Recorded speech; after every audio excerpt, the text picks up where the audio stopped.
ఈ మధ్యకాలంలో women entrepreneurs వ్యాపార రంగంలో తమదైన ముద్ర వేస్తున్నారు. అలాంటి వారిలో ఒకరు కోకిల కే. వ్యాపారానికి వయస్సుతో సంబంధం లేదని నిరూపించిందా మహిళ.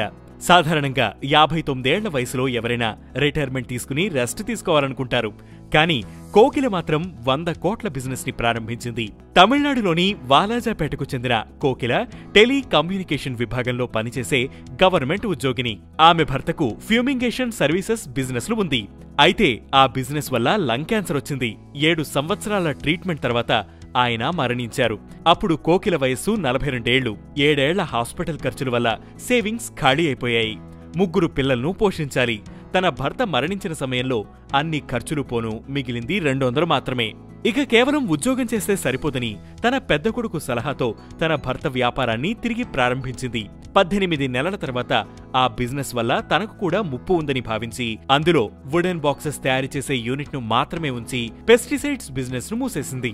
ఉద్యోగం, వ్యాపారం రెండూ మేనేజ్ చేసేది.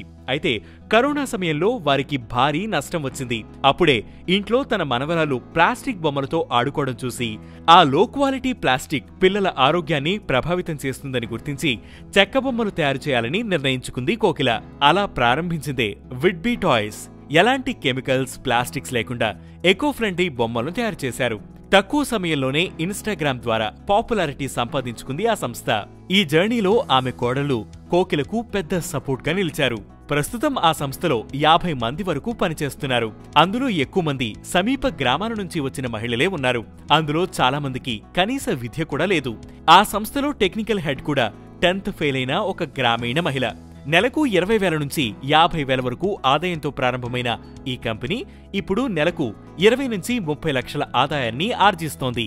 ఇన్‌స్టాగ్రామ్ మరియు వెబ్సైట్ల ద్వారా ప్రత్యక్ష అమ్మకాలను కొనసాగిస్తూనే ఫస్ట్ క్రై, హోమ్లీస్, ఫన్ స్కూల్ వంటి ప్రధాన బ్రాండ్లకు టాయ్స్ సరఫరా చేస్తోంది.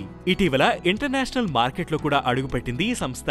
వ్యాపారానికి వయస్సుతో సంబంధం లేదని నిరూపిస్తూ అనేక మంది గ్రామీణ మహిళలకు ఉపాధి కల్పించిన కోకిల అనేక మంది స్త్రీలకు ప్రేరణగా నిలుస్తుంది.